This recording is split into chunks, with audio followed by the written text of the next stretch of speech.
आपकी केमिस्ट्री में एक नंबर भी कम होता तो आप 12th फेल हो जाते। Without college no knowledge. मैं मैरिड नहीं था, सिंगल था। हमारा क्या ना माइंड है ना डोपामिन का आदी हो गया है। मैंने आज तक कभी इंस्टाग्राम नहीं चलाया। अब आजकल नया एक तर्क उनके पास आ गया कि हम इसमें एआई का यूज करते हैं अपनी स्टडी को एम्पावर करने के लिए या फिर इंक्रीज करने के लिए। तो ना मैथ्स का पेपर 1 मार्क्स से फेल हो गया था मैं। हिंदी मीडियम से इंग्लिश मीडियम स्विच किया। मेरी सारी स्कूलिंग फर्स्ट से लेके 12th तक गवर्नमेंट स्कूल में रही है। क्या ऐसा सच में है कि मेंस में इंग्लिश मीडियम वालों को एक एज मिलता है? हिंदी उनका सब्जेक्ट होने के बाद भी हिंदी में वर्तनियां और अशुद्धियां बहुत होती है। अच्छे से कैलकुलेट करूंगा तो मैंने 2.5-3 लाख की टेस्ट सीरीज। नमस्कार, राम राम, खमागणी। आप सभी का राजेंद्र चौधरी यूट्यूब चैनल पे एक बार फिर स्वागत है। तो आज हमारे साथ हैं राम अवतार जी, जिन्होंने आरएस 2024 के रिजल्ट में रैंक 49 अचीव किए तथा उसके साथ एक्स सर्विसमैन जो कैटेगरी है उसमें रैंक 2 हासिल किए। तो सर आपका हार्दिक स्वागत है। धन्यवाद सर, बहुत बहुत धन्यवाद। कैसे हैं सर आप? बहुत बढ़िया। कैसा लग रहा है सर इस सफलता के बाद आपको? अच्छा लग रहा है, बहुत अच्छा लग रहा है। तो हम पहले शुरुआत से शुरू करते हैं। हाँ जी। आपकी जितनी मुझे जानकारी है उस हिसाब से आप 2009 में 12th के बाद ही नेवी में सेलेक्ट हो गए थे। हाँ जी। तो सर एक किस्सा आपके जर्नी से रिलेटेड मुझे रिसर्च करते हुए मिला है कि अगर आपकी केमिस्ट्री में एक नंबर भी कम होता तो आप 12th फेल हो जाते। क्या ये सही बात है? हाँ जी, सही बात है। मैंने 11th-12th government senior secondary school Jaitan से की थी। तो मेरा केमिस्ट्री में अभी एग्जैक्टली मैं मार्क्स तो रिकॉल नहीं कर पा रहा हूँ, बट अगर 1 नंबर कम होता तो मैं 12th फेल हो जाता। तो सर इसके बाद आपने नेवी का एग्जाम क्वालिफाई किया, जो आपके जीवन का पहला कंपटीशन एग्जाम मान सकते हैं। तो नेवी में जाने की प्रेरणा आपको कहाँ से मिली थी? मैं पहले 10th मैंने बिलाड़ा से की थी, और वहाँ पे मैं हॉस्टल में रहता था। जी। जगदम्बा हॉस्टल जो ना उस एरिया की काफी फेमस हॉस्टल है। हमारे गुरुजी ने बहुत अच्छा हमारा मार्गदर्शन दिया। उस टाइम पे काफी सीनियर्स थे जो कि हॉस्टल से निकले थे, रिलेटिव भी थे। जी। उन्होंने नेवी और एयरफोर्स और आर्मी ज्वाइन कर लिया था। जी। तो वहां से एक इंस्पिरेशन मिला कि नेवी का जो जर्नी है उसमें पीसीएम चाहिए होता है, और वो अगर एक कम उम्र में हम एग्जाम क्वालिफाई कर लेंगे तो फैमिली के लिए भी सपोर्ट हो जाएगा और इसके साथ साथ सर्विसेज में भी जाने का मौका मिलेगा। एक ट्रेंड चला था उसके हिसाब से आपने साइंस को एक्वायर किया था? नहीं, मेरा 10th में कम स्कोर नहीं था। 10th में तो 82.5 मार्क्स है अच्छा। मेरे, जो कि मतलब उस टाइम के काफी अच्छे मार्क्स ही थे। और जहां तक साइंस लेने की बात है, वो मेरा अपना डिसीजन था कि मुझे आज भी फील होता है कि 11th-12th में अगर आप ठीक ठाक कर रहे हैं तो 11th-12th में हमें साइंस ले लेनी चाहिए। उसके बाद भले ही आप 12th के बाद में अगर आपको आर्ट्स फील्ड में जाना है या कॉमर्स फील्ड में जाना है, आपकी 11th-12th में साइंस होगी तो आपका एप्टीट्यूड है, you will be doing a critical thinking 11th-12th में, जो कि हमेशा जरूरी होता है। और आर्ट्स में जाने के बाद मुझे ऐसा लगता है कि थोड़े से हम ना लेजी हो जाते हैं। तो और आप 12th के बाद में वापस से अगर आर्ट्स करेंगे तो वो कहीं पे भी आपको प्रॉब्लम नहीं देगा। 11th-12th में आपने साइंस की है, और 11th-12th में साइंस की, उसका ये फायदा मिलेगा कि सारे कॉम्पिटेटिव एग्जाम में हमेशा साइंस रहती है। तो वो साइंस आपने 11th-12th में पढ़ी है तो वो आपको लाइफ लॉन्ग सपोर्ट करेगा। अच्छा, साइंस और मैथ का जो डर है वो खत्म हो जाएगा आपके। हाँ हाँ, बिल्कुल। तो ये 12th के बाद ये भी अभी ट्रेंड चला है कि भाई आप 10th तो 11th और 12th में आप पीसीएम रखो, उसके बाद ग्रेजुएशन में आप बीए को प्रीफर करते हैं लोग। और एक नया ट्रेंड चला है कि कॉलेज नहीं जाना, और आप तो सर्विस में 12th के बाद सर्विस में आ गए थे। तो आपकी कॉलेज कैसे हुई थी? मतलब आपकी कॉलेज कहाँ से हुई और आपने कैसे, और आपको क्या परेशानियां आई थी सर्विस के दौरान? पहले मैं कॉलेज के बारे में बताऊंगा ना। मेरे 11th-12th में गुरुजी थे, इंग्लिश पढ़ाते थे, पुसाराम जी। जी। वो बोलते थे विदाउट कॉलेज नो नॉलेज। जी। और ये मुझे लगता है कि कॉलेज हमेशा ऐसा नहीं है कि सिर्फ पढ़ने का एक जरिया है। वो वहां पे हम जाएंगे, हमारा पर्सनालिटी डेवलपमेंट होगा, लोगों से इंटरेक्ट करेंगे, और how to live a life we understand at college.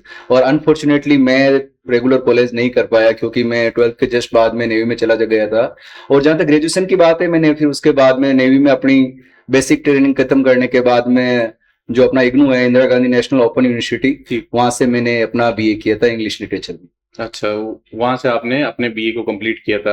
उसके बाद सर नेवी के बाद आपकी ग्रेजुएशन होने के बाद, जैसा कि मुझे पता है, आपने 2013 में पहला आरएस का अटेम्प्ट दिया, हाँ जी। तो आपका पहले से मन था या फिर आपने मतलब ये यूपीएससी की तरफ और एडमिनिस्ट्रेटिव सर्विस की तरफ जाने का पहले से आपने मन बना रखा था, या फिर कोई साथी आपके साथ तैयारी कर रहे थे, उन्होंने दिया था, उस हिसाब से आप एडमिनिस्ट्रेटिव सर्विस की तरफ बढ़े थे? मेरा नेवी में ज्वाइन करने के बाद में एक चीज, मेरा विजन क्लियर था कि मुझे अपने करियर को एलिवेट करना है। वो चाहे मेरे को, पहले मैंने नेवी में कमीशन ऑफिसर बनने की ट्राई की थी, जी और उसके बाद में मैंने डिफेंस के एग्जाम भी दिए, जी। फिर मैं सिविल सर्विसेज की तरफ आया। तो जहां तक 2013 का एग्जाम है, वो तो जस्ट मैंने एग्जाम दे दिया कि चलो आरएस का एग्जाम दे देते हैं, कैसा चल रहा है पता चलेगा। तो उस टाइम पे कोई मेरा विजन नहीं था कि नेवी को बीच में छोड़ के आरएस जाना। अच्छा सर, और जैसे कि आपने यूपीएससी की भी तैयारी की और सर्विस में रहते हुए आपने 3 अटेम्प्ट दिए यूपीएससी के, और तीनों तीनों अटेम्प्ट में आपने प्री क्वालिफाई किया, मेंस मेंस आ, दिए? नहीं जी, मैंने 6 अटेम्प्ट दिए हैं। अच्छा, 6 छह में अटेम्प्ट में से से 3? 6 में से मैंने 3 प्री क्वालिफाई किए हैं और मेंस लिखा है। अच्छा, तो ये तो आपने सर्विस में रहते हुए मेरे हिसाब से अटेम्प्ट दिए थे हाँ जी। यूपीएससी वाले। हाँ जी, मैंने तो फिर आपने टाइम मैनेजमेंट कैसे किया? क्योंकि आ, नेवी जैसी सर्विस है, बहुत ही हेक्टिक शेड्यूल रहता है, और आप मेरे हिसाब से शिप पे भी रहते होंगे, तो उस हिसाब से टाइम आपने कैसे मैनेज किया? ये ना 2015-16 में लाइफ में मेरा एक टर्निंग पॉइंट आया था। मैंने मतलब नेवी की बेसिक ट्रेनिंग खत्म होने के बाद ही मैंने करियर को एलिवेट करने की तैयारी शुरू कर दी थी। मैंने नेवी में रहते हुए, वहां पे एग्जाम होते हैं कमीशन वर्दी नाम का, एक सीडब्ल्यू नाम का एग्जाम होता है, उससे आप नेवी में ऑफिसर बन सकते हो। अच्छा उसके लिए मैंने तीनों एग्जाम दिए। तीनों एग्जाम तो मैंने जो 3 स्टेज होते हैं उसमें से मैंने 2 स्टेज हमेशा क्लियर किए। मैं एसएसबी, जो कि one of the toughest interview so called in India, तो उसकी मैं लास्ट स्टेज तक, कॉन्फ्रेंस तक गया था, कॉन्फ्रेंस आउट हो गया था। 5 डे। हाँ, उसके बाद, हाँ, 5th डे। 5th day. उसके अलावा मैंने आर्मी कैडेट कॉलेज से 2 एसएसबी इंटरव्यू दिए, जी और फिर मैंने सीएपीएफ में जाने के लिए असिस्टेंट कमांडेंट की भी तैयारी की थी। बट मुझे जब एक बार लग गया कि नेवी में मेरे ऑफिसर बनने के सारे ऑप्शन क्लोज हो गए, तो फिर मुझे लगा कि तब तक मेरी सर्विस भी करीब 7-8 साल की हो गई थी। जी। और उस टाइम पे एक ऐसा मौका मिला कि मेरी पोस्टिंग जहाज से दिल्ली आ गई, नेवल हेडक्वार्टर में था। अच्छा अच्छा। तो वो एक टर्निंग पॉइंट था कि अब मुझे सिविल सर्विसेज की तैयारी करनी चाहिए। तो फिर मैंने 2017 में नेवी में रहते हुए श्री राम आईएएस कोचिंग है दिल्ली में, जी उनका इवनिंग का बैच चलता था 6:30, और मेरी ऑफिस में मैं 5:30 6 ओ क्लॉक फ्री हो जाता था। तो मैंने वहां पे कोचिंग शुरू की, 1 साल का पूरा कोर्स किया। तो that was a turning point when I made my mind कि मुझे अभी सिविल सर्विसेज की तैयारी करनी है। तो ये तो बहुत ज्यादा हेक्टिक नहीं हो जाता होगा कि आप ऑफिस भी जाते थे, उसके बाद शाम को आप कोचिंग भी जाते थे, उस कोचिंग में जाने के बाद आपकी जो कोचिंग मटेरियल है उसको भी आप टाइम देते होंगे, उसको भी आप रिवाइज करते होंगे, उसके साथ आपकी फैमिली भी होगी, फैमिली को भी टाइम देना, और कभी कभी मतलब दोस्तों का ग्रुप भी बनता है, आप हेडक्वार्टर पे थे, तो ऑब्वियसली बात है कि जो आपका ऑफिस का एनवायरनमेंट है उसमें भी आपके फ्रेंड सर्कल बना होगा, तो इन सबको आपने बैलेंस आउट कैसे किया?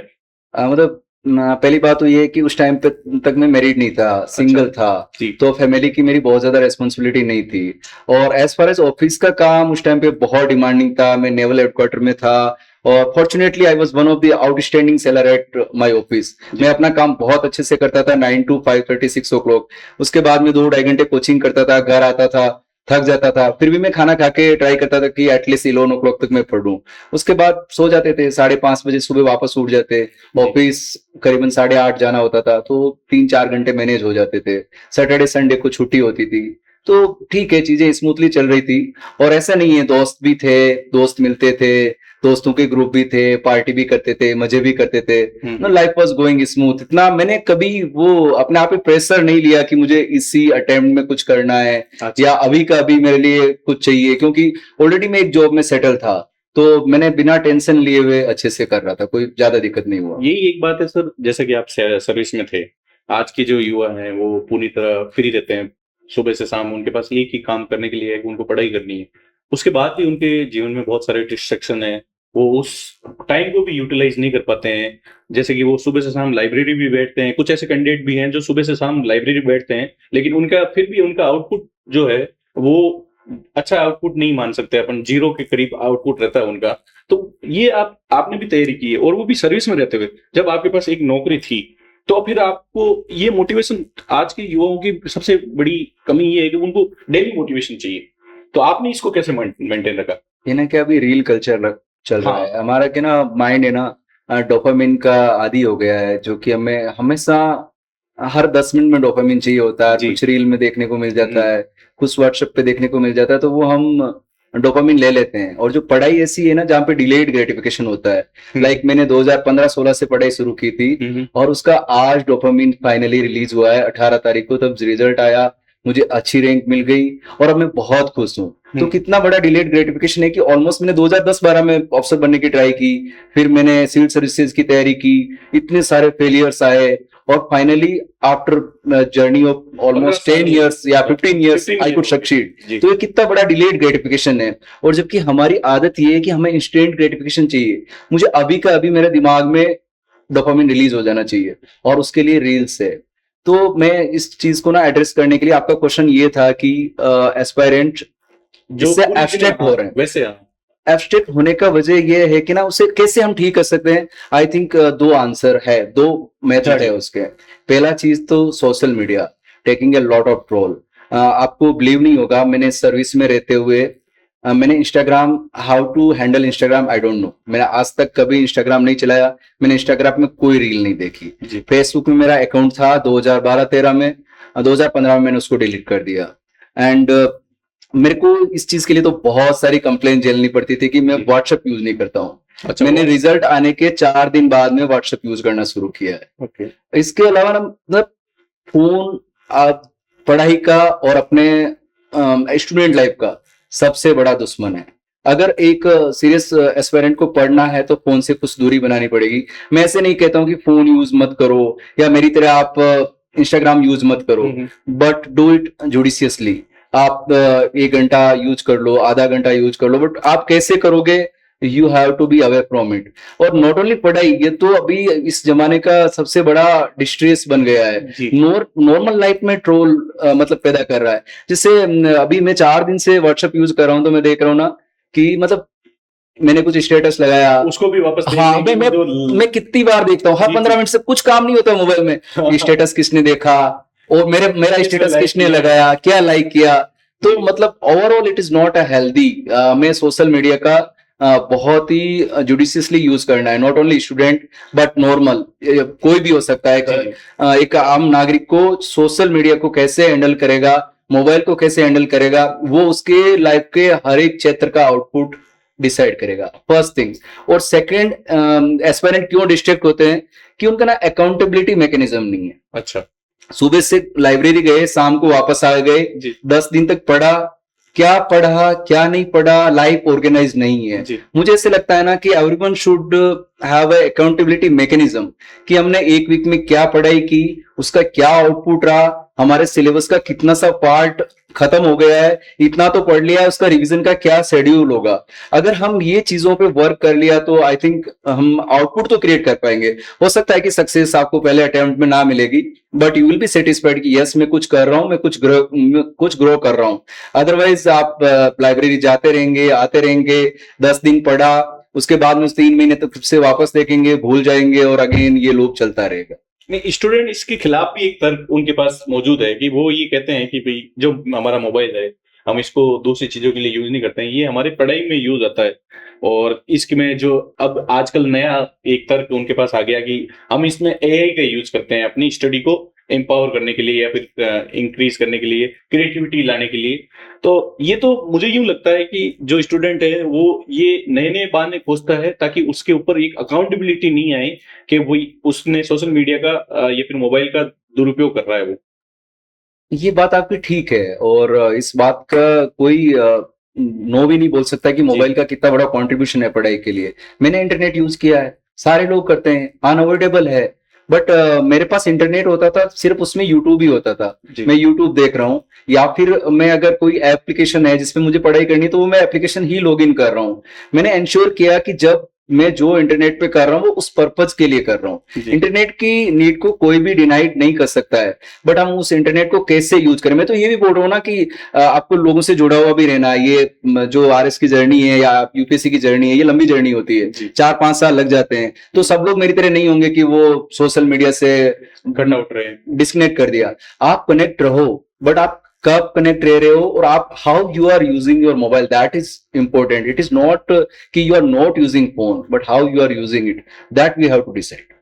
ये तो सर आपकी बात सही है। अपन यूपीएससी की प्रिपरेशन पे आते हैं। आपने सीएपीएफ की भी एग्जाम दिए हैं, उसके अलावा आपने नेवी में रहते हुए सीडीएस के भी, मतलब कुल मिला के आप अपनी जो सर्विस है उसमें अपग्रेड करने की हमेशा से कोशिश करते रहे हैं। तो इन जो एग्जामों में आपको लगातार असफलताएं मिली, तो आप कभी ऐसा नहीं लगा कि ठीक है, ये एक सर्विस है, इसमें सेटिस्फाइड हो जाता हूँ, ज्यादा प्रयास करने की आवश्यकता नहीं, क्योंकि लगातार असफलताएं मिली थी आपको शुरुआत में, तो उस समय आपका माइंड सेट क्या रहा था?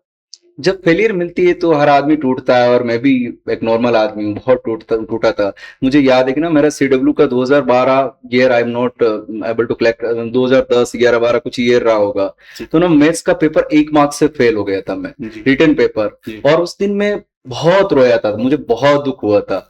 तो ठीक है, उसके बाद में वो तो चीज नॉर्मल प्रोसेस है, 1-2 दिन में 4 दिन में हम हील कर लेंगे, अगेन सेकंड अटेम्प्ट के लिए जाएंगे। अगर सीडब्ल्यू एग्जॉस्ट हो गया तो एससीसी गए, सीएपीएफ गए, सीडीएस गए, सब कुछ वहां नहीं हुआ तो हम वापस सिविल सर्विसेज में आ गए। बट मुझे ये प्रेटी मच श्योर था कि one day I will make it.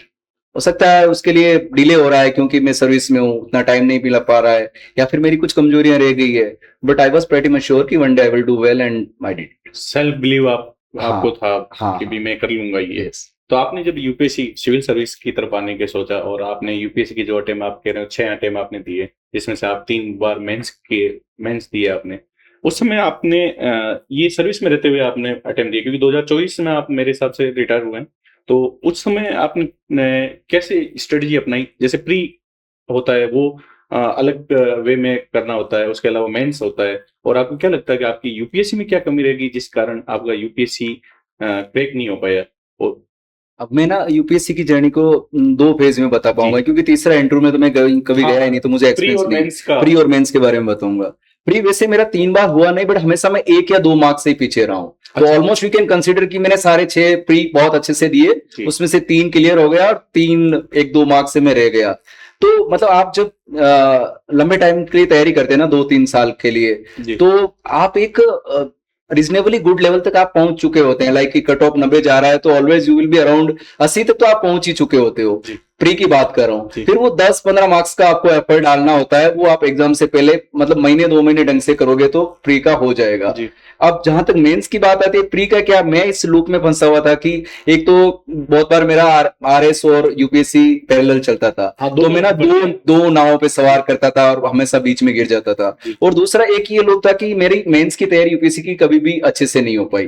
Pre हो जाता था, यूपीएससी का साइकिल जनरली होता है कि मई जून में प्री होता है और अगस्त सितंबर में मेंस आ जाता है। जी। उस 2-3 महीने में आप कभी भी यूपीएससी के मेंस की तैयारी नहीं करते हो। फिर मेरा जो पहला अटेम्प्ट था उस टाइम तो मैं सिप में था। सिप में you can not imagine your life. बहुत जनरली ऐसा होता है कि रात को 12 या 1 बजे आप सो रहे हो, मॉर्निंग में वापस 3-4 बजे उठना है, 4:30 यू आर हैविंग ब्रेकफास्ट, और वो चीजें लंबी चलती है। सैटरडे संडे तो होते ही नहीं है, बहुत बार हम भूल जाते हैं कि सैटरडे संडे होंगे, हमेशा नहीं होता है, बट हमेशा ऐसा हो सकता है कि आपकी लाइफ इन शॉर्ट काफी टफ होती है। जी। जी। तो मैंने पहला अटेम्प्ट यूपीएससी मेंस का जहाज से दिया था, तो उस टाइम मेरे कुछ 12 मार्क्स पीछे रह गए। उसके बाद में अटेम्प्ट अगेन 2022 में दिया, नेक्स्ट सेम जहाज में मैं था और चीजें टफ थी, अगेन कुछ 13-14 मार्क्स से रह गया। फिर 24 का मैंने मेंस दिया था, तो वो था सितंबर 2024 में, और उससे पहले मेरा आई गेस जुलाई 2024 में 2023 के आरएस का मेंस था। और मैंने रिटायर्ड होते हुए ये डिसाइड कर लिया था कि मुझे अभी यूपीएससी पे नहीं फोकस करना है, मेरा फोकस पहले आरएस पे रहेगा। ये लो हैंगिंग फ्रूट है, इसमें मेरा एक्स सर्विसमैन का कोटा है, first I will do it, then I will decide about the UPSC. तो फिर वो मैंने 2 महीने के लिए कुछ तैयारी की, again I went for third attempt of the UPSC mains, और फिर again I think I was 20 marks out of cut off. तो मैंने इन शॉर्ट मैंने यूपीएससी मेंस की कभी भी ढंग से तैयारी नहीं की, तो I can not blame anyone other than myself. ये आपने जैसे यूपीएससी के मेंस में जो ऑप्शनल लेने का जो पैटर्न होता है, उसमें बच्चे बहुत कंफ्यूज रहते हैं। वो क्या ट्रेंड को फॉलो करने लग जाते हैं, खुद की नीश को नहीं देखते। तो आपने जब ऑप्शनल सेलेक्ट किया तो आपके दिमाग में क्या था, और आपने कौन सा ऑप्शनल प्रिफर किया था यूपीएससी मेंस में? यूपीएससी के ऑप्शनल में काफी लोगों का बहुत सारा कंफ्यूजन होता है, बट मेरे लिए वो कंफ्यूजन ना नैरो था। लाइक कि मैं ह्यूमैनिटी सब्जेक्ट से आता था, तो मेरे पास 3-4-5 ही ऑप्शन होते हैं, history, political science, public administration, sociology. और जब मैंने इनको शॉर्टलिस्ट किया तो फिर मेरे पास 2 ही ऑप्शन थे, या तो पॉलिटिकल साइंस लूं या पब्लिक एडमिनिस्ट्रेशन लूं। और दोनों में ठीक ठाक मेरा एप्टीट्यूड था, मैं कोई सा भी लेता तो मैं चीजें कर लेता।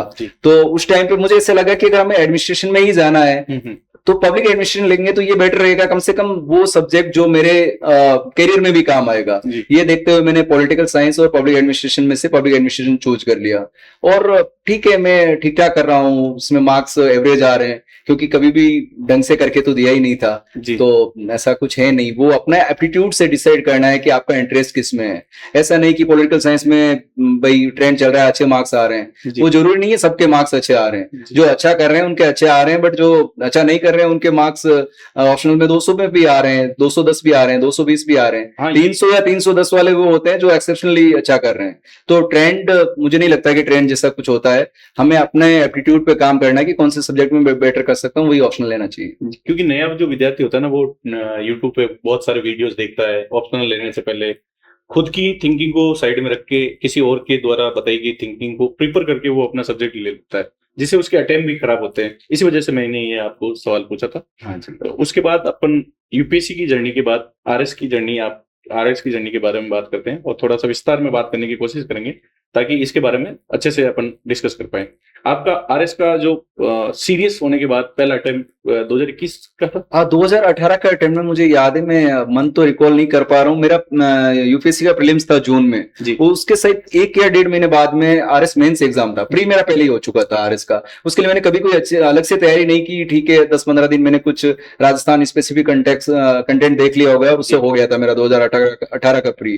तो मैं मेंस के लिए गया, तो मैंने 1 महीने में ट्राई की कि काफी चीजें पढ़ लूं। जी फिर भी वो नए सब्जेक्ट शायद उस टाइम पे नए इंट्रोड्यूस हुए थे, या मुझे नहीं पता है, बट उनका कंटेंट वगैरह मुझे कुछ मिला नहीं। जी और 1 महीने में आप कितना कर लोगे? उस टाइम पे cut off I guess it was around 342 और 344। तो उस टाइम मेरे 322 मार्क्स आए थे। जी that was one half attempt attempt. उसके बाद में मैंने अगेन 2021 में भी दिया। उस टाइम तो बट मैं सिप में था, मेरी शादी हुई थी 2-4 महीने पहले।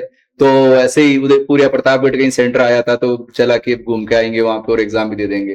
फ्री नहीं हुआ था। जी जी और मुझे पता था नहीं होना है, क्योंकि मैं जहाज में रह के ऐसे दिया था, तो वो 2021 का मेरा फ्री नहीं हुआ था। उसके बाद में 2023 का अटेम्प्ट था, वो मैंने अच्छे से तैयारी सीरियस करके होके दिया दिया। था। और उस टाइम मैंने डिसाइड कर लिया था कि अभी यूपीएससी और आरएस में से मेरे को पहले आरएस की तरफ जाना है। जी और मैं जनवरी 2024 में रिटायर्ड हो गया था। उसके बाद में जुलाई 2024 में मेंस हुआ था।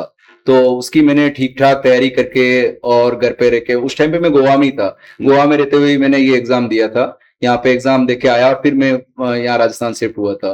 तो उस टाइम पे मेरी 489 रैंक आई। तो ठीक ठाक एक ऑनरेबल चीजें थी, क्योंकि और मुझे उस टाइम पे ये भी लगा कि मेरी तैयारी जिस लेवल पे होनी चाहिए थी, शायद कुछ कमियां रह गई। फिर उसके बाद में 2024 अटेम्प्ट तो ठीक हुआ। हाँ, उसमें आपकी 49 रैंक आई। तो ये सर, जैसे मान लो आपने 10th और 12th तक आपकी जो मीडियम है वो हिंदी मीडियम रहा है, उसके बाद आपने ये आरएस वाले मेंस मेरे हिसाब से इंग्लिश मीडियम में लिखे हैं आपने। हाँ, मैंने सारे भी यूपीएससी के भी मेंस, और मैंने मतलब लाइक सर्विस में जाने के बाद में अपना मीडियम स्विच कर दिया हाँ, था। तो सारे जो आपने इंग्लिश मीडियम में रखे हैं, तो फिर आप ग्रामीण बैकग्राउंड से आते हैं, अपन मेड़ता के फाल्की जिस छोटे से गांव से आप आते हो, उसके बाद आपने हिंदी मीडियम से इंग्लिश मीडियम स्विच किया, और फिर इंग्लिश मीडियम में यूपीएससी के 3 मेंस दिए और आरएस वाले मेंस दिए। तो सबसे बड़ी जो पृष्ठभूमि का सवाल होता है, हिंदी सबकी ठीक ठीक होती है, लेकिन इंग्लिश में लोग बहुत ज्यादा स्ट्रगल करते हैं, और 4th पेपर का रोल भी आरएस में बहुत ज्यादा है। तो उस इंग्लिश को आपने कैसे इंप्रूव किया, और आप आने वाले अभ्यर्थियों को क्या सजेशन देना चाहेंगे जिससे वो अपनी इंग्लिश को इंप्रूव कर पाए? ना, अंग्रेजी वाला जो ये आपका टॉपिक है, जी। उस पर थोड़ा सा मैं आपका टाइम लूंगा। जी not only RS aspirant, but जो जितने भी राजस्थान के स्टूडेंट्स हैं जो तैयारी कर रहे हैं, उनके लिए ना बड़ा हवा है अंग्रेजी। जी और ये हमारे लिए ऑब्स्टेकल बन जाती है, क्योंकि अंग्रेजी अभी एक बोलते हैं ना, इंग्लिश इंटरनेशनल लैंग्वेज है, और that is gateway to success. अगर हमें कहीं पे भी सक्सेस होना है, सिविल सर्विसेज में या फिर सरकारी नौकरी में, इवन प्राइवेट वर्ल्ड में भी इंग्लिश अनअवॉइडेबल है। आजकल आपका ये जो यूट्यूब है, सब कुछ एआई, सब कुछ चीजें जी मोस्टली इंग्लिश में है। और मैंने तो 6th में एबीसीडी सीखी थी सर। जी हमारे जमाने में अंग्रेजी 6ठी क्लास से इंट्रोड्यूस होती थी। अब तो मुझे लग रहा है प्री प्राइमरी से ही इंग्लिश हाँ। आना शुरू हो गया है, गवर्नमेंट स्कूल्स में भी। बिल्कुल। तो मैंने, ठीक है, मेरी इंग्लिश ठीक ठाक थी जब तक स्कूल में था, और जैसे मैं रूरल बैकग्राउंड से हूँ, तो कोई अच्छी मेरी इंग्लिश पे पकड़ नहीं थी। और गवर्नमेंट स्कूल से ही स्कूलिंग हाँ, की हुई है? मेरी सारी स्कूलिंग 1st से लेके 12th तक गवर्नमेंट स्कूल में रही है। एक एक्सेप्शन है उसमें, 10th में जब मैं हॉस्टल में था, तो मैंने वहां पे आलोक स्कूल बिलाड़ा प्राइवेट स्कूल से किया है। जी बाकी मेरी सारी स्कूलिंग गवर्नमेंट स्कूल से ही रही है। जी फिर मैंने नेवी ज्वाइन कर लिया। तो मेरा अंग्रेजी अच्छा होने का ना 3 वजह हैं। एक तो मेरे पापा ने ना उस जमाने में शायद 1991 में जब मैं पैदा हुआ था, तो he was BA in English literature. अच्छा। जब लोग अंग्रेजी जानते ही नहीं थे तो उन्होंने तब इंग्लिश लिटरेचर से बीए कर रखी थी। तो थोड़ा मेरे पापा मुझे नज करते थे अंग्रेजी के लिए, अंग्रेजी सिखाते थे। पहला रोल तो उनका है। तो उससे मतलब बहुत बड़ा कोई फिनोमिनल चेंज नहीं आया। फिर भी हम हिंदी मीडियम से पढ़ते थे और अंग्रेजी से डर ही लगता था। फिर मैं नेवी में चला गया, तो फिर अंग्रेजी अच्छी होने का नेवी का बहुत बड़ा रोल है। नेवी का जो वर्किंग एनवायरनमेंट है पूरा आपका अंग्रेजी का है। एटलीस्ट जो आप कागज पत्थर और चिट्ठी लिखते हैं वो हिंदी में नहीं लिखी जाती है, वो सारी अंग्रेजी में होती है। और फिर वहां पे अंग्रेजी लैंग्वेज बोलने का भी काफी मौका मिलता है। आप आपसे सीनियर से ऑफिसर से इंटरेक्ट करते हो, आपसे जूनियर से इंटरेक्ट करते हो, तो आप अंग्रेजी में कर सकते हो। तो वो वहां पे मौका मिला। और थर्ड एक टर्निंग पॉइंट जो मीडियम चेंज करने का था, उसमें ये था कि मैंने बीए इंग्लिश लिटरेचर से किया। तो इंग्लिश लिटरेचर में बीए किया तो मैंने सारे पेपर अंग्रेजी में ही लिखे थे, उसमें मीडियम का कोई रोल नहीं था। एक चौथी चीज जो एक बहुत अच्छा मैं टर्निंग पॉइंट मानूंगा, उसके लिए एक नीरज सर है, मेरे सीनियर हैं जी। मेरे से आई गेस 5-6 साल पहले रिटायर्ड हो गए होंगे। और वो अभी राजस्थान तहसीलदार सर्विसेज में नेवी से रिटायर्ड हैं। अभी आप आरटीएस हैं। तो मैं पहले प्रतियोगिता दर्पण हमारे जमाने में बहुत फेमस हुआ करती थी 11-12 में। तो मेरी आदत थी कि मैं हमेशा प्रतियोगिता दर्पण लेके आता था और वो मैं हिंदी में लाता था। तो सर बोलते थे कि आप हिंदी में क्यों लेके आते हो? तो मैंने कहा कि सर मेरा तो हिंदी मीडियम है, मुझे अंग्रेजी समझ में नहीं आती है। उन्होंने बोला कि नहीं, आज के बाद तुम प्रतियोगिता दर्पण अंग्रेजी में ही पढ़ोगे। मैंने इंग्लिश में प्रतियोगिता दर्पण लानी शुरू की। फिर लोगों ने भी वहां पे जो सीडब्ल्यू का एग्जाम देते हैं उसमें भी अंग्रेजी का बहुत बड़ा रोल है। तो मैं वहां से ट्राई किया कि मैं इंग्लिश अपनी इंप्रूव करूं। ये 4-5 चीजें थी और नेवी का वर्किंग एनवायरनमेंट था। मैंने फिर इंग्लिश में स्विच कर लिया, उसके बाद में मुझे कभी प्रॉब्लम नहीं हुई। फिर मैंने यूपीएससी के मेंस भी अंग्रेजी मीडियम से ही लिखे और जो आरएस के मैंने 3 अटेम्प्ट्स दिए मेंस, वो भी इंग्लिश मीडियम में लिखे हैं। तो मैं ना राजस्थान के जितने भी एस्पायरेंट्स और स्टूडेंट्स हैं उनके लिए ये मैसेज करना चाहूंगा कि इंग्लिश हमेशा सीखा जा सकता है। हम ना अंग्रेजी से डरने लग गए हैं और उसका बेसिक रीजन है कि हम एक रूरल बैकग्राउंड से आते हैं। वहां पे अंग्रेजी बहुत दूर दूर तक नहीं होती है। हमें इंग्लिश के अच्छे टीचर मेंटर्स नहीं मिलते हैं। अगर कोई गलती से अंग्रेजी बोल देता है तो उससे बोलते हैं कि अंग्रेज बनता है। बट इन सब चीजों को साइड में रख के ना हमने शुरुआत से ही एक मिशन लेना है कि चाहे मुझे सरकारी नौकरी, ये सारी चीजें अलग है, बट मुझे इंग्लिश में अच्छा होना है। और प्रैक्टिस करने से हम 100% कर सकते हैं। ये मेरा आप एग्जांपल देख सकते हो कि मैंने 6th में एबीसीडी सीखी थी और अभी मैं ठीक ठाक अंग्रेजी लिख लेता हूँ, बोल लेता हूँ, बातचीत कर लेता हूँ। मेरा मीडियम इंग्लिश है और हमें इंग्लिश से कभी भी डरना नहीं है। बट जो हमारी कमियां हैं उस पर काम करना है, लगातार इंप्रूव करना है। मैं एक अपने जो अभी राजस्थान के टॉपर रहे हैं दिनेश जी, उनका एक वीडियो देख रहा था। उन्होंने बताया कि लाइक वो भी हिंदी मीडियम से आते हैं और अंग्रेजी का 80 नंबर का पेपर आता है, ऑलमोस्ट 100 मार्क्स का रोल है आपके आरएस के 800 पेपर में से। तो उनकी बोले कि मेरी अंग्रेजी कमजोर थी। उन्होंने 7 महीने तक कंटिन्यूस चैट जीपीटी से इंग्लिश ट्रांसलेशन सीखा, हमेशा प्रैक्टिस करते थे वो। और उन्होंने बताया कि उनके 10 में से 6.5 मार्क्स इंग्लिश में आए, शायद मेरे उससे कम है, 3-4 मार्क्स ही रहे होंगे। That is what the practice makes a man perfect. अगर दिनेश जी हिंदी मीडियम के स्टूडेंट जो मेरी ठीक ठाक अंग्रेजी होने के बावजूद मेरे से ज्यादा 6.5 नंबर ला सकते, तो दैट इज द। और वो इस आपका जो मोबाइल यूज करते हैं उसका भी एक कितना अच्छा एग्जाम्पल है कि उन्होंने चैट जीपीटी का कैसे यूज किया। तो हम सब प्रैक्टिस करके कर सकते हैं, बहुत अच्छे से कर सकते हैं। हमें इससे डरना नहीं है। और यहाँ पे हमें जो अपना मोबाइल है, आजकल तो everything is available on phone, अच्छे ट्यूटर है, अंग्रेजी के अखबार पढ़ो, कोशिश करो, अंग्रेजी के जहां मौका मिले आप बोलो, and we can do it. कुछ लोग ऐसे एस्पिरेंट भी हैं, कुछ जिनकी हिंदी और इंग्लिश इक्वली बहुत ही अच्छी है, वो थोड़े से कंफ्यूज होते हैं। उनका एक बेसिक सा सवाल होता है कि इंग्लिश मीडियम को एज मिलता है, क्या ऐसा सच में है कि मेंस में इंग्लिश मीडियम वालों को एक एज मिलता है? इस वजह से भी लोगों की इंग्लिश के प्रति धारणाएं मुझे लगता है कि ये ना भ्रांति है as far as RS is concern. UPSC में मुझे लगता है कि इंग्लिश मीडियम है तो थोड़ा सा आपको एडवांटेज मिलेगा, क्योंकि वहाँ पे कंटेंट भी अच्छा अवेलेबल है। और ऐसे रिजल्ट से भी हमें ट्रेंड देखने को मिलता है कि इंग्लिश मीडियम वाले ज्यादा लोग जा रहे हैं। बट आरएस में तो बिल्कुल भी ऐसा नहीं है। अगर ऐसा मुझे एज मिलता तो मेरा 2018 का मेंस क्यों नहीं हुआ, फिर मैं लास्ट टाइम 489 रैंक क्यों आई, इस बार 49 क्यों आ गई। अब हम क्या लिख रहे हैं उस पर डिपेंड करेगा। जो कॉपी चेक करने वाले इवेल्युएटर होते हैं वो बहुत एक्सपर्ट्स होते हैं। You cannot fool them by your medium. वो अंग्रेजी में आप गलत लिखोगे तो वो आपको सही मार्क्स नहीं देंगे। तो ये एक धारणा है, अगर आप अंग्रेजी में कंफर्टेबल हो तो आप अंग्रेजी में लिखिए, और अगर हिंदी में कंफर्टेबल हो तो as far as RS is concern कोई दिक्कत नहीं है, अपना मीडियम हिंदी रखिए। मीडियम में कोई दिक्कत नहीं आती है? नहीं, कोई दिक्कत नहीं। तो एक तो बेसिक सा सवाल है कि यूपीएससी का आपने मेंस लिखे हैं और आरपीएससी की भी मेंस लिखे हैं। आरपीएससी का अभी तो जैसे पैटर्न चेंज हो गया है, लेकिन पहले 2 नंबर के मार्क्स, दो नंबर के मार्क्स के भी क्वेश्चन आते थे, 5 नंबर के भी आते थे, 10 नंबर के भी आते थे।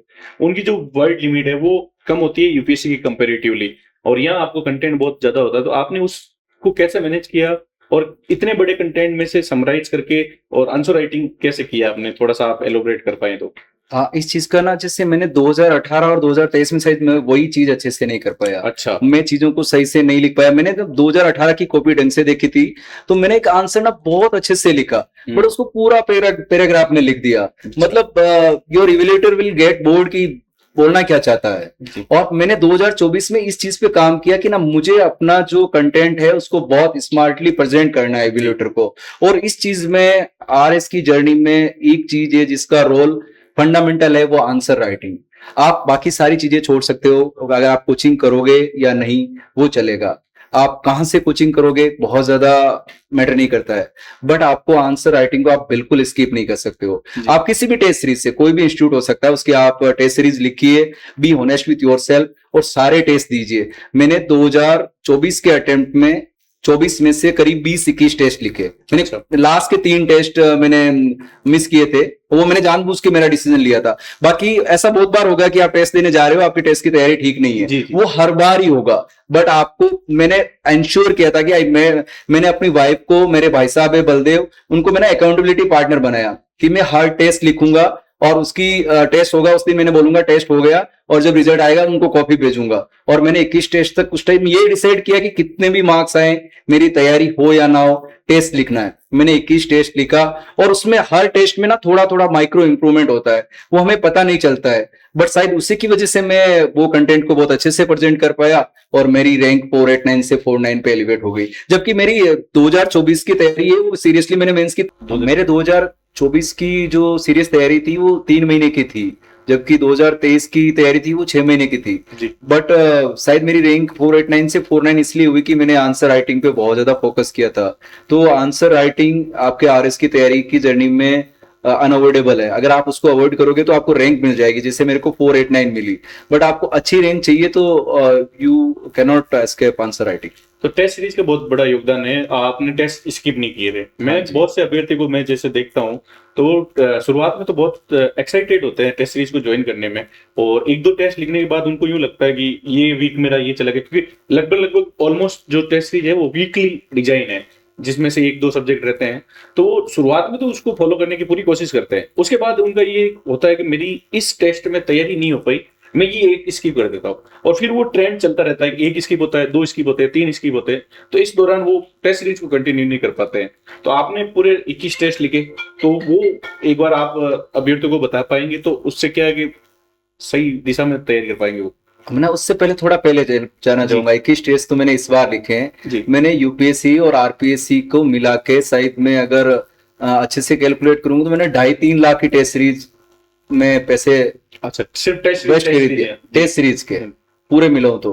और उसके टेस्ट मैंने करीबन इससे 21 टेस्ट से पहले शायद 5-6 टेस्ट टोटल लिखे होंगे। अच्छा, आपने पूरे 2.5-3 लाख रुपए लगाने के बाद आपने टेस्ट लिखे ही नहीं? और उसका रिजल्ट ये था कि मेरी सक्सेस डिले होती गई जी। तो अगर आप टेस्ट नहीं लिख रहे हैं, अब वो उसका मोटिवेशन कहां से आएगा? कोई मोटिवेशन नहीं है, कभी भी तैयारी आपकी पूरी नहीं होगी। आप डिसाइड कर लो चाहे कुछ भी हो, मैं एक क्वेश्चन का आंसर लिख के आऊंगा बट मैं टेस्ट लिखूंगा, और वहां पे टेस्ट में पहुंच गए तो आप एक क्वेश्चन का आंसर नहीं लिखोगे, जितना आ रहा है सारा लिख के आओगे। आप टेस्ट आंसर राइटिंग को डिले करोगे तो आप अपनी सक्सेस को भी डिले कर दोगे। So you have to decide कि इतने पैसे बर्बाद करके आपको अपनी उसके साथ साथ सक्सेस को डिले करना है या फिर टेस्ट लिखना है। There is no choice. Okay, मतलब कुल मिला के आपको टेस्ट सीरीज तो कंटिन्यू करनी चाहिए। ठीक है सर, अब पेपर वाइज अपन बात कर लेते हैं। जैसे आपके पेपर वाइज देखें तो 4th पेपर का आरएस में बहुत बड़ा योगदान रहता है। इस वाले रिजल्ट को देखें, 2024 वाला, 2023 वाला और 2021 वाला, तीनों रिजल्ट में 4th पेपर ने एक अहम भूमिका निभाई है। और बच्चों को ये दिक्कत आती है कि इंग्लिश भी कर लेते हैं, वो हिंदी भी कर लेते हैं, लेकिन हिंदी उनका सब्जेक्ट होने के बाद भी हिंदी में वर्तनियां और अशुद्धियां बहुत होती है। तो ये कैसे सुधार कर सकता है कोई भी व्यक्ति? मुझे लगता है कि मैं राइट पर्सन नहीं हूँ जिससे आपने ये क्वेश्चन पूछा है। मेरा फोर्थ पेपर में अंग्रेजी अच्छी होने के बावजूद हमेशा एवरेज या बिलो एवरेज मार्क्स से आए हैं। अच्छा। बट मुझे ये लगता है कि ये बात जरूर है कि फोर्थ पेपर है उसको मतलब अहम रोल है। वो चारों पेपर से सबसे ज्यादा रोल फोर्थ पेपर का है। और ये अभी मैंने अपनी कॉपियां 2023 की देखी तो ये है कि 2018 में थोड़ी बहुत अशुद्धि हम लिखते थे तो एग्जामिनर इग्नोर कर देते, बट वहां पे अभी हर छोटी अशुद्धि के लिए आपके गोला हो रहा है, उससे आपके मार्क्स कम हो रहे हैं। तो उसको ठीक करने का एक ही तरीका है कि जैसे मैंने कुछ ट्राई किया था 2024 के अटेम्प्ट में। मेरे पास में कुपराम जी बैठते थे, उनकी हिंदी बहुत अच्छी है, तो मेरी जब कॉपी वापस आती थी ना तो मैं उसमें से देखता था कि हिंदी की कॉपी में मेरी कौन सी अशुद्धियां हो रही है। फिर मैंने एक कॉमन वर्ड की लिस्ट भी बनाई कि ये कॉमन वर्ड है जिनको हमेशा मैं अशुद्ध लिखता हूं। मैंने ट्राई किया कि वो ठीक हो जाए। ऐसा नहीं कि 2024 में मेरी अशुद्धियां नहीं हुई होगी, बहुत सारी अशुद्धियां हुई थी, बट उस पर हमें काम करना है, अखबार पढ़ना है, जो वर्ड्स रेगुलरली आप गलत लिख रहे हो उनको प्रैक्टिस करना है। हिंदी की कुछ अच्छी किताबें कभी टाइम मिले तो पढ़ लो।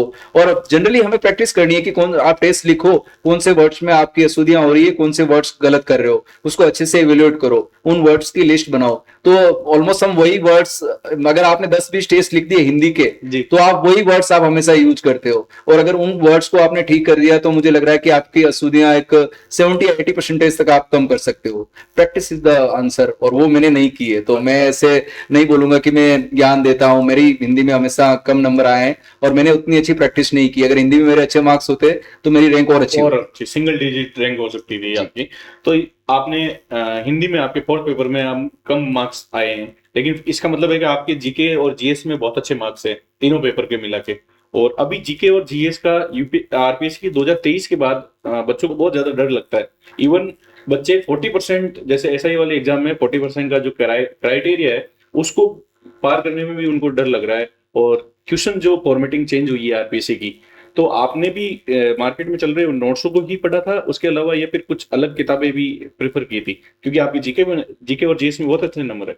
मैं जीके जीएस के लिए मेरा आंसर ये होगा कि जैसे ना अभी उसका फॉर्मेट चेंज हो रहा है, लाइक 2 नंबर के क्वेश्चन अभी नहीं आएंगे, हाँ, 5 और 10 नंबर के क्वेश्चन आएंगे। और 2018 तक या 2021 तक इवन की जनरली क्वेश्चन का ये नेचर ये था कि क्वेश्चन वर स्ट्रेट फॉरवर्ड, आपसे कुछ क्वेश्चन पूछ रहा है, उससे आंसर मांग रहे हैं। But now RPSC is trying की वो क्वेश्चन एनालिटिकल हो। आपने बहुत सारी चीजें कहीं अलग अलग जगह से पढ़ रखी है, कहीं से डायरेक्ट नहीं पढ़ा है, और now you have to frame the answer. तो उसका आंसर मेरे को ये रहेगा कि ना जो यूपीएससी के क्वेश्चन पेपर है एटलीस्ट पिछले 5 साल के जो रिलेवेंट सब्जेक्ट है, लाइक पॉलिटिकल साइंस हो गया, या जीएस 1 2 3 4 एथिक्स के पेपर हो गए, साइंस एंड टेक का पेपर हो गया, या फिर हिस्ट्री का पेपर हो गया, आप 4 साल के पेपर उठाइए, उनके क्वेश्चन कैसे आ रहे हैं उसकी आंसर राइटिंग की प्रैक्टिस कीजिए। इससे आपका जो एनालिटिकल क्वेश्चन है उसको आप अच्छे से लिख पाएंगे। पहले बात तो एनालिटिकल क्वेश्चन को कैसे आंसर करना। दूसरी चीज जो ये चीज चल रही है कि नोट्स वर्सेस ऑथेंटिक बुक्स पढ़नी है, ये काफी डायलेमा चल रहा है, और ये शायद मुझे लग रहा है ये मार्केट में ट्रेंड भी कर रहा है। ऐसी कोई ऑथेंटिक बुक की कोई एक लिस्ट नहीं है। हाँ, यही तो बहुत सारी ऑथेंटिक बुक है। और एक एस्पायरेंट, जो मैंने भी गलतियां की थी, आप ना बहुत सारी बुक्स नहीं पढ़ सकते हैं। आपका जो तैयारी है आपके 20 सब्जेक्ट है। जब एक टीचर किसी एक सब्जेक्ट को पढ़ाता है तो वो ऑथेंटिक बुक्स पढ़ता है, वो 20 सब्जेक्ट पढ़ लेगा, 20 किताबें पढ़ लेगा, उसको वो समराइज करके उसको नोट्स में डालेगा, और उसके बाद में वो नोट्स हम डायरेक्ट पढ़ लेंगे। तो क्वेश्चन मैं नहीं बोल रहा हूँ कि किताबें नहीं पढ़नी चाहिए, आप ऑथेंटिक बुक्स पढ़ो, कुछ बुक्स की लिस्ट बना दो, उसको पढ़ लो, बट उसके अलावा मुझे लगता है कि हमें किसी एक इंस्टीट्यूट के नोट्स पे रिलाई करना पड़ेगा, क्योंकि ऑलरेडी उन्होंने वो सारा काम करके उस कंटेंट को उन्होंने ऑथेंटिक बुक से ही तो डाला है। वो किया आपके लिए वो काम कर रहे हैं, तो आप ऐसा वो आपके लिए मतलब आप क्यों उनके काम को, डेलीगेटेड वर्क है ना, तो उनको उनका काम करने दीजिए, आप नोट्स अच्छे से पढ़िए। इसके साथ हाँ कुछ जो स्टैंडर्ड्स बुक्स हैं जो कि जैसे पॉलिटी में लक्ष्मीकांत साहब की बुक है, या फिर स्पेक्ट्रम बुक है, कुछ किताबें हैं जो हर एस्पायरेंट की टेबल पे या फिर आप और मिलेगी वो किताबें आप पढ़िए। उसके अलावा आप ये डिसाइड कर लीजिए कि कौन से नोट्स पढ़ेंगे, उसको नोट्स को फिर आप अच्छे से पढ़िए। जस्ट एक सोर्स पे होना चाहिए। हाँ, और इसके अलावा कहीं और आपको कुछ अच्छी चीज मिल रही है तो उस नोट्स में आप अपना ऐड कर लीजिए। अच्छा, आपको एक ही सोर्स रखना है, उसमें आप अपने जो भी वैल्यू एडिशन हो रही है उसी में ऐड करते रहिए। हाँ, मुझे लग रहा है कि मेरा एक्सपीरियंस ये है कि हमें किसी एक नोट्स पे रिलाई करना चाहिए, उसके अलावा बुक्स पढ़नी चाहिए और आपके नॉलेज को बढ़ाएगी। जी। अगर उसमें कुछ ऐसी चीज मिली है तो आप अपने से ऐड कर लीजिए। अच्छा, उसमें आप रिलायबल ऐड कर सकते हो, ठीक है सर। आपका जब ये आप जैसा आप बता रहे हैं कि भाई आपकी शादी भी हो चुकी थी, तो कभी ऐसा नहीं हुआ वाइफ ने कहा हो कि आप सर्विस भी कर रहे हो, तैयारी भी कर रहे हो, तो फिर हमें समय आप कब दे पाओगे, ऐसा कॉन्ट्राडिक्शन नहीं हुआ? क्योंकि 2021 शादी आपकी 2021 में हो गई थी। हाँ जी। और उसके बाद ये फैमिली, सर्विस और तैयारी, तीन चीज आपकी थी, तो उन कुछ सबको बैलेंस कैसे किया आपने? अ, मैं लकी हूँ, आई एम फॉर्चुनेट कि my wife is very understanding. जी उसको पता है कि मतलब अगर हमें सेकंड करियर के लिए जाना है जी और करियर को एलिवेट करना है तो उसके लिए पढ़ना पड़ेगा, और पढ़ना है तो वही लिमिटेड टाइम देना पड़ेगा। जी तो मैं जब सर्विस में था तो भी मेरी वाइफ, मेरी मदर इन लॉ, मेरी छोटी बेटियां हैं दो, जी। वो पिछले 5 साल में ही दोनों बेटियां हुई है। जी। तो मेरी बेटियों को केयर करने के लिए मेरी मदर इन लॉ मेरे साथ थे। अच्छा। मेरी वाइफ हमेशा मुझे टाइम स्पेयर करती थी, पढ़ता तो कोई कंप्लेन नहीं करती थी। लोग बहुत घूमने जाते हैं तो वो हाँ। उसको बोलती थी कि चलो ठीक है, हम वो डिलेड ग्रेटिफिकेशन है। तो और उसके बाद में जैसे मैं गांव आ गया रिटायर्ड होके जनवरी 2024 में, तो उसके बाद में मेरी वाइफ कभी भी गांव में नहीं रही।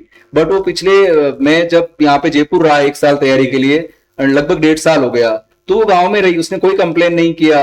और गांव में रही, उसने गांव के कल्चर को इतने अच्छे से अडेप्ट कर लिया, और सी नेवर कंप्लेन में कि आप टाइम कब देंगे। उनको पता है कि एग्जाम है, डिमांडिंग है। उसने अपने मेरी 2 बेटियों का केयर किया, मेरे फैमिली का केयर किया, मेरे पेरेंट्स ने बहुत सारा सपोर्ट किया। उन्होंने एक ऐसा माहौल बनाया कि ताकि मेरी वाइफ वहां पे एडजस्ट हो जाए और मैं पढ़ाई के लिए टाइम स्पेयर कर सकता हूँ। इसके लिए मैं अपनी फैमिली, मेरे पेरेंट्स और मेरी वाइफ को बहुत सारा थैंक यू बोलना चाहता हूँ। I am lucky in that matter.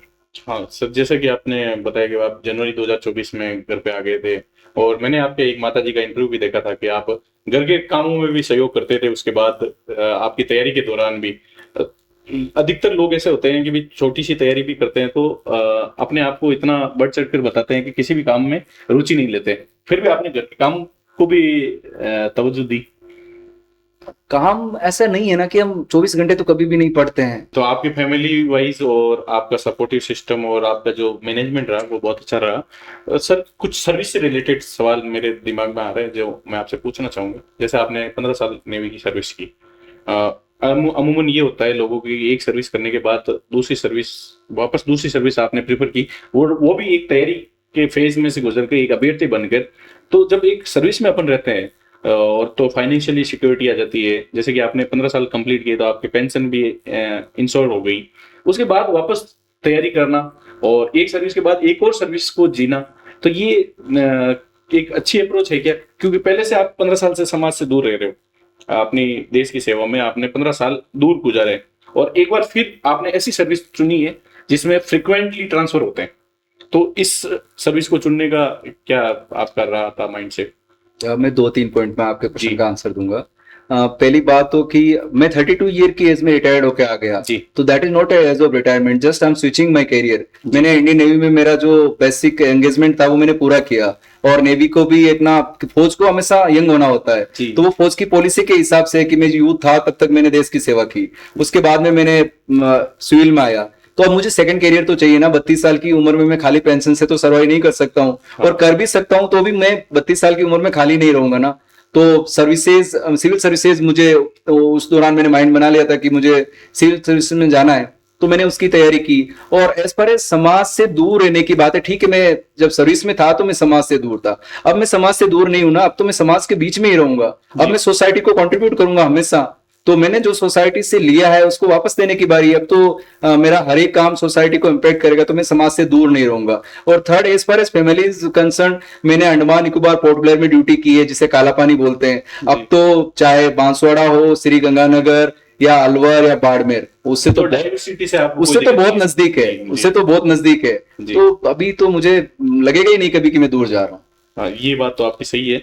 लेकिन ये जो सर्विस है इसमें मतलब आप मतलब कुछ धारणाएं पहले से चलती है, जो एक्स सर्विसमैन होते हैं वो प्रशासन में उतना इफेक्टिवली काम नहीं कर पाते हैं। ऐसी कुछ पूर्व धारणाएं लोगों के दिमाग में है, तो आप इस पूर्व धारणा को कैसे तोड़ेंगे?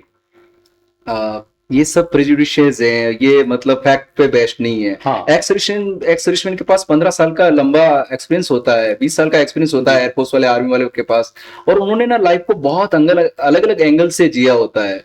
और फिर वो भी तो एक कॉम्पिटेटिव एग्जाम पास करके आ रहे हैं। वो ऐसे तो नहीं है ना कि आप सारे एक्स सर्विसमैन को सिविल सर्वेंट बना रहे हो। वो एक कंपटीशन दे रहे हैं, जो एग्जाम आपने पास किया वही एग्जाम एक्स सर्विसमैन पास कर रहे हैं। और as far as reservation is concern, तो ये रिजर्वेशन तो उन्होंने सर्विस की है ना, 15 साल तक उन्होंने देश को दिया है, या 20 साल के लिए देश को दिया है, तो उसके बदले में उनको रिजर्वेशन मिला है। Reservation is not a privilege, उन्होंने अर्न किया है उसको, और वो उनका हक है, दैट इज देयर राइट। और वो क्यों नहीं कर पाएंगे? एडमिनिस्ट्रेटर को बहुत अच्छे से, मैंने बहुत सारे एसडीएम साहब को, तहसीलदार साहब को और बीडीओ साहब को जानता हूं जो एक्स सर्विसमैन है, और they are doing very well. वो तो कई मायनों में बहुत ज्यादा ऑनेस्ट होते हैं, बहुत पंक्चुअल होते हैं, बहुत डिसिप्लिन्ड होते हैं, उनमें बहुत सिंप्लिसिटी और ह्यूमिलिटी होती है। मैंने एक ट्रेंड देखा, जो नए सिलेक्टेड मेरे फेलो एस्पायरेंट्स है, उनकी बहुत अच्छी रैंक्स आई है। उनसे मैं रिक्वेस्ट करना चाहता हूं कि जब आपकी रैंक 100 आ जाती है, 50 आ जाती है, 10 आ जाती है, तो आप में ना थोड़ा ईगो हो जाता है कि ना वी फील एलिवेटेड कि हम पता नहीं क्या बन गए हैं। कुछ भी नहीं है। First of all we are human being, हम, और हमारे पीछे नाम में सिविल सर्वेंट है, हम हर एक आदमी के सर्वेंट है। तो कभी भी हमें एलिवेटेड फील नहीं करना है। जैसे आपकी 49 रैंक आ गई तो आप 500 रैंक वाले को बोलेंगे कि यार ये तो क्या है। हाँ। आप उसको एलिवेट कीजिए, उसको सपोर्ट कीजिए, ताकि वो और आगे आ सके। और आपको हमेशा ऑफिस में ऑनेस्टी, इंटीग्रिटी की तो मुझे नहीं पता है कि कैसे मैनेज होगा, वो ऑफिस में जाने के बाद की बात है, बट एटलीस्ट एक चीज तो आप हमेशा कर सकते हैं कि give ear to the people. जो आपके ऑफिस में आ रहे हैं, आपके ऑफिस को एक्सेसिबल बनाइए, उनको सुनिए, उनको कुछ प्रॉब्लम को अगर सोल्व नहीं हो पा रही तो एटलीस्ट उनके अच्छे से बात कीजिए। आप स्माइल तो कर सकते हैं ना किसी पे, और उससे बहुत सारी चीजें आपकी सॉल्व हो जाएगी। तो मुझे नहीं लगता कि किसी भी मायने में जो एक्स सर्विसमैन है वो एक नॉर्मल सिविल सर्वेंट से कम करेंगे। 14th rank in the sir, he is ex serviceman, even my rank is 49। तो आप कैसे इस चीज को बोल सकते हैं कि एक्स सर्विसमैन अच्छे नहीं होते हैं या पढ़ते नहीं है? तभी तो 14 रैंक आई है सर की। ये एक और आपने जो फेलो जो आपके कर्मचारी है, उनका जो आपने पॉइंट आउट किया, और वो भी कोई ज्यादा बड़े अंतर नहीं होता। 10 नंबर का गैप है 10 नंबर आपके ज्यादा है, इसलिए आप अच्छी रैंक के साथ अच्छी पोस्ट पे हो। 10 नंबर आपके फेलो के कम है। तो ये जो डिस्क्रिमिनेशन वास्तव में बहुत ज्यादा होता है। Even SDM, RPS, account service के प्रति, अकाउंट सर्विस, और ये आरटीएस के प्रति, आरटीएस वाले नीचे वाली सर्विस के प्रति, ये जो डिस्क्रिमिनेशन है वो अभी 2-3 सालों में बहुत ज्यादा बढ़ा है।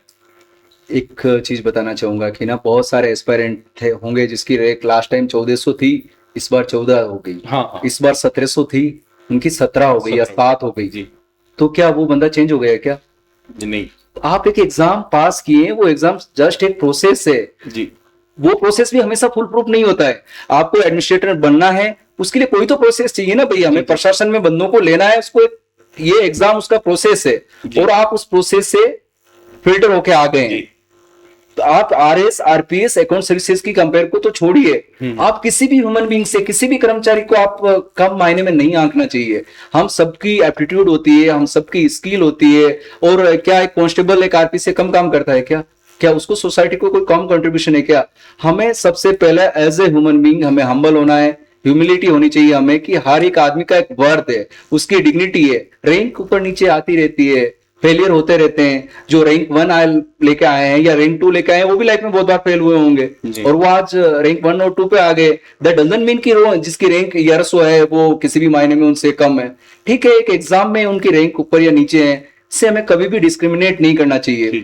आप सर्विसेज को तो छोड़िए, जो आपके बाकी कर्मचारी हैं, और इवन जो अनपढ़ लोग हैं, इलिटरेट हैं, जो आपके ऑफिस में आ रहे हैं, all of they are having their dignity. और आपकी रैंक सिर्फ आप उनको सर्व करने के लिए हो, आप एक मीन्स हो, आप एंड नहीं हो अपने आप में। You are servant, you have to serve the people. और ये हमेशा आपके दिमाग में होना चाहिए। रैंक आपको, मुझे तो लगता है, इम्पैक्ट नहीं करना चाहिए। अगर वो कर रहा है तो उन लोगों को थोड़ा सा कंसीडर करना चाहिए इसको। और अल्टीमेटली आपको उन्हीं लोगों को सर्विस देनी है जो अभी शिक्षा से बहुत दूर है। बहुत ऐसे लोग हैं अपने, जो ऐसे क्षेत्र राजस्थान में बहुत सारे हैं जिनमें अभी शिक्षा का कुछ ही नहीं है, वो लगभग अनपढ़ है। उन्हीं लोगों को तो आपको एम्पावर करना है, और अल्टीमेटली आपका उद्देश्य ही वही है कि आपको जनसेवा करनी है। तो सर ये एक रिजर्वेशन का जो आपने मुद्दा उठाया, रिजर्वेशन को मैं थोड़ा सा समझना चाहूंगा कि ये जो कोटा है वो कैसे मिलता है, कब तक रहता है, मल्टीपल बार ये कोटा मिलता है या नहीं है? क्योंकि ये अभी जैसे जनरल अभ्यर्थी है उनको पता ही नहीं है कि आर्मी का कोटा कैसे काम करता है। उनको जो लगता है कि एक ही आर्मी मैन को लगातार कोटा मिलता रहता है। तो उसको सर आप एलोबरेट कर पाते तो थोड़ा सा सही रहता। As far as ex serviceman के कोटा का कंसर्न है, जी। एक्स सर्विसमैन को सेंट्रल गवर्नमेंट में कोटा मिलता है और स्टेट गवर्नमेंट में कोटा मिलता है। जी। सेंट्रल गवर्नमेंट में आपको सीएपीएफ का जो असिस्टेंट कमांडेंट की नौकरी है वो ओनली ग्रेड 1 नौकरी है जिसमें आपको कोटा मिलता है, जी। बाकी आपको गजेटेड में नहीं मिलता है। और स्टेट गवर्नमेंट में आई गेस 2018 के बाद में आपको गजेटेड में भी कोटा मिलता है। कोटा का रूल ये है कि पहले तो सेंटर और स्टेट का सेपरेट है, आपने सेंटर का कोटा अवेल कर दिया तो भी आप स्टेट का अवेल कर सकते हैं। और जब स्टेट के कोटे की बात आती है तो इसका रूल ये है कि आप किसी भी स्टेट सर्विसेज को ज्वाइन कर लेंगे, जैसे जिस दिन आपने ज्वाइन कर ली, लाइक अभी 23 मार्च लास्ट डेट थी ज्वाइनिंग की, तो एक्स सर्विसमैन जो है उन्होंने 23 मार्च को ज्वाइन कर लिया, उससे पहले 22 मार्च तक अगर आपने कोई फॉर्म भर रखा है तो उसका कोटा इंटैक्ट रहेगा, चाहे वो 22 मार्च वाली भर्ती अगले 3 साल में कंप्लीट क्यों ना हो।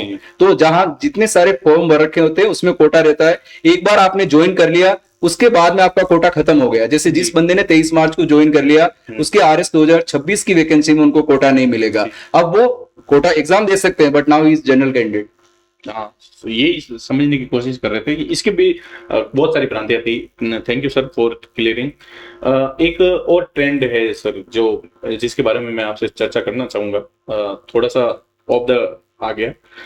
आरएस मेंस की कट ऑफ अपन पुरानी कट ऑफ देखें तो लगभग 400 के करीब रहती थी, जैसे 344 की कट ऑफ थी, उसके बाद 208 पे कट ऑफ आ जाना। तो ये क्या अभ्यर्थी कम पढ़ने लग गए हैं या फिर आरपीएससी ने ऐसा पैटर्न चेंज कर लिया है कि इतना कट ऑफ में डाउनफॉल होना? लगभग मेरे हिसाब से 29% के आसपास कट ऑफ आ गई है। तो ये अभ्यर्थियों की गलती है या पैटर्न चेंज होना या फिर सोर्स पे, सही सोर्सों पे रिलाई नहीं करना, ट्रस्ट नहीं कर पाना, ऑथेंटिक बुकों के पीछे भागना? आप क्या समझते हो इसका कारण? मुझे लगता है इस चीज पे तो हमें पॉन्डर करना ही नहीं चाहिए। वो क्यों हमें इम्पैक्ट करेगी जब कट ऑफ 344 थी और जितनी वैकेंसी थी उतनी सीटें आरपीएससी ने फुलफिल कर ली है। और अभी अगर 208 कट ऑफ है तो भी आई गेस 1067 सिविल सर्वेंट वो ले रहे हैं, वो उनका तरीका है। ये हमें आरपीएससी की विजडम पे छोड़ देना चाहिए कि वो मार्किंग ढीली कर रहे हैं या फिर टाइट कर रहे हैं, वो उनके ऊपर है। अगर मार्किंग टाइट होगी तो कट ऑफ नीचे आ गई।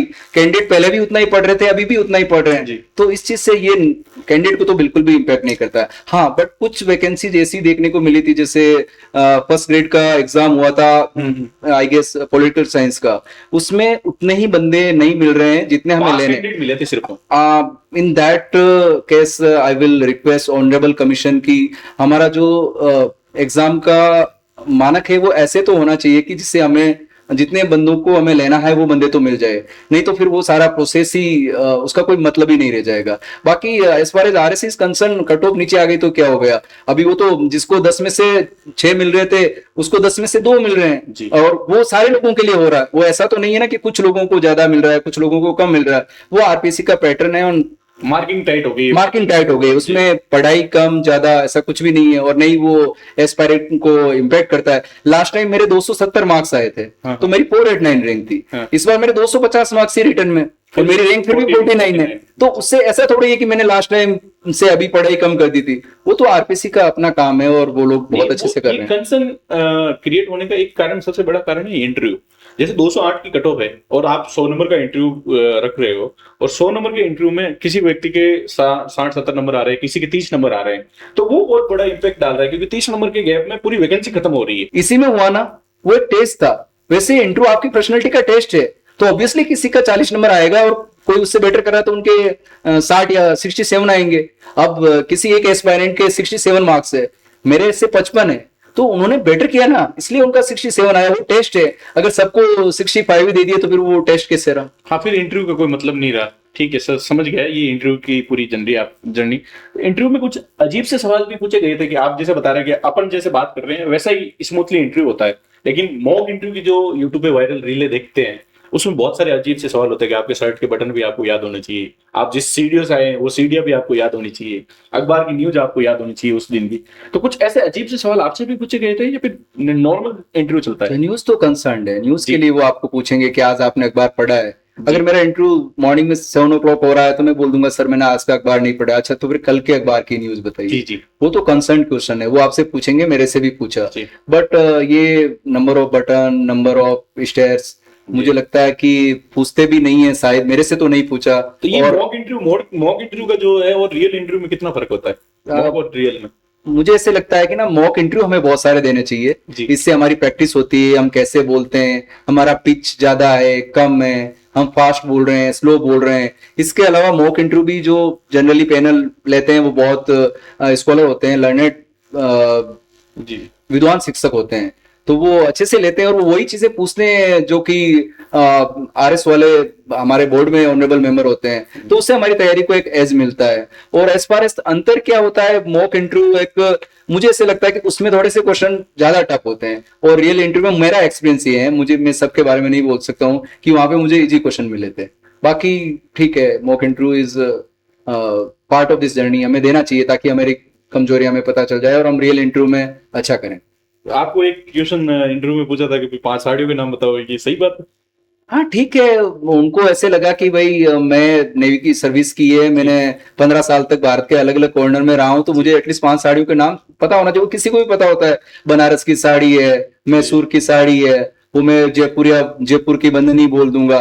तो इसमें कोई वियर्ड क्वेश्चन नहीं है, बट ठीक है, वो मुझे थोड़ा अलग क्वेश्चन लगा कि ठीक है, लाइटर नोट पे वो भी तो आपसे आप कुछ। इंटरव्यू का एक हिस्सा है, हाँ हाँ पर्सनालिटी को टेस्ट भी करना चाह रहे हैं कि आप सराउंडिंग थिंग्स को कैसे देखते हाँ, हैं। या फिर आपको कुछ क्वेश्चन ऐसे पूछेंगे जो अनकंफर्टेबल हो, जिसका आप जी। आंसर नहीं बता पा रहे हो, तो प्रोबेबली दे आर टेस्टिंग कि how you are saying no. आपका जिस क्वेश्चन का आंसर नहीं पता है उसको आप कितना कॉन्फिडेंटली बता पाते हो कि सर आई एम आप सॉरी, सिचुएशन कैसे हैंडल कर रहे आई हो एम जब सॉरी, आपको मुझे नहीं पता है। यस जी जी जी। तो सर ये कंप्लीटली अपन ने बातचीत की है। मैं एक 2-3 सवाल आपको पूछूंगा आखिरी में। जैसे आप अगर कुछ एक ऐसी हैबिट बताना चाहो जो एस्पिरेंट को अपनानी चाहिए, जो उसकी सफलता में योगदान रहे, तो एक ऐसी क्या हैबिट है जो उसको डेली अपनानी चाहिए? मैं 2 चीजें बोलूंगा। जी बताइए। एक तो कंसिस्टेंसी होनी चाहिए। जी अगर आप किसी भी एग्जाम की तैयारी कर रहे हैं ना, तो ये कुछ मैंने भी टॉपर्स के बारे में सुना है, वो बोलते हैं कि 12 घंटा पढ़ना चाहिए, मुझे तो नहीं पता, मैंने 5 6 7 घंटे ही पढ़ाई की। और ठीक है, इंटरव्यू जब आपका एग्जाम 4 दिन बाद में आ रहा था, ऑब्वियसली आप 12 घंटा पढ़ोगे, बट 12 घंटा हमेशा पढ़ना शायद ह्यूमनली पॉसिबल नहीं है, उन सब चीजों की जरूरत भी नहीं है। बट ये चीज इंपॉर्टेंट है कि आप अपनी पढ़ाई के साथ कंसिस्टेंट हो। मतलब आप 4 घंटे पढ़ रहे हो तो रेगुलर पढ़ रहे हो, ऐसा नहीं कि आप 4 दिन 12 घंटे पढ़ रहे हो और उसके बाद में 12 दिन की आपने छुट्टी कर दी। तो एक एटॉमिक हैबिट एक बुक है, उसमें लिखा हुआ है कि lost days hurt you more than the gain days. तो हमें ना मतलब रेगुलरिटी रहनी चाहिए, चाहे आप 1 घंटा भी कर रहे हैं उसको रेगुलर कीजिए, उसकी अकाउंटेबिलिटी कीजिए। एक चीज तो ये है, एक हैबिट है कंसिस्टेंसी।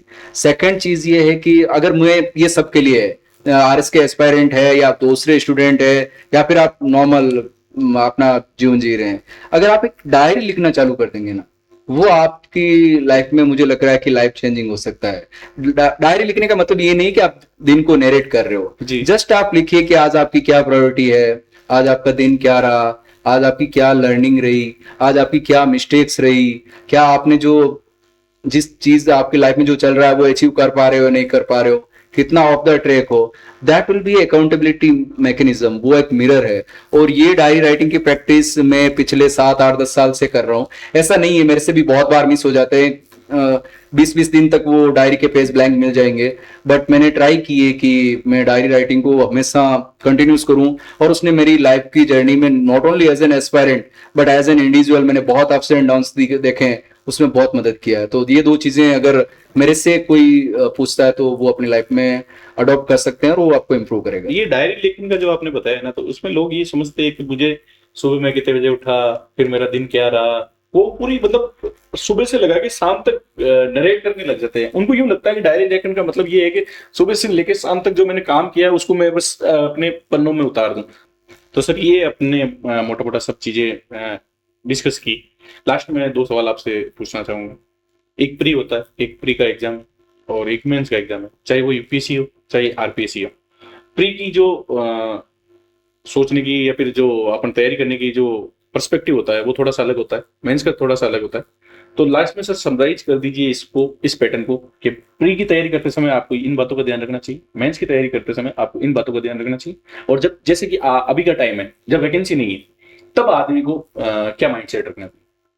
ये प्री और मेंस दो बहुत पैराडॉक्स हैं। जब मैं एक क्वेश्चन का आंसर कर रहा हूँ तो दूसरा को कॉन्ट्राडिक्ट कर रहा हूँ। जी जी आपको ना प्री की तैयारी, अगर प्री पास नहीं हुए तो आपको मेंस बैठने को नहीं मिलेगा, जी। और आपने प्री में कट ऑफ से 20 नंबर 30 नंबर 50 नंबर ज्यादा ले आए और आपने मेंस तैयारी नहीं की तो वो प्री का कोई मतलब पास नहीं करना मतलब जी रिजल्ट जीरो रहेगा, जी। जो कि मेरे साथ 3 बार यूपीएससी के प्री में रहा है। अच्छा तो वो हमें बैलेंस करना होगा। हमारी जो तैयारी है उसका मेन फोकस हमेशा मेंस पे होना चाहिए, जी। क्योंकि mains will get you the service and mains will get you the rank, और प्री है वो हमारे दिमाग में हमेशा होना चाहिए कि ये ऑब्स्टेकल है, इससे मुझे हर हाल में क्लियर करना चाहिए। जैसे अभी वैकेंसी नहीं आई है तो आप मेंस की बहुत अच्छे से तैयारी कीजिए, और मुझे लगता है कि वेदर इट इज यूपीएससी का प्रीलिम्स और आरपीएससी का प्रीलिम्स, आप 3 से 4 महीने की डेडिकेटेड जी। तैयारी जब आप 1-2 साल से पढ़ रहे हैं तो फोकस होके करेंगे तो आपका फ्री हो जाएगा। जी। और जिससे पैटर्न चेंज हो रहा है उसमें आपको करंट अफेयर्स या फिर आपका इकोनॉमिक सर्वे, जो नॉर्मल बुक्स हैं वो बहुत सारे मॉक्स प्री में भी लगा सकते हैं, ताकि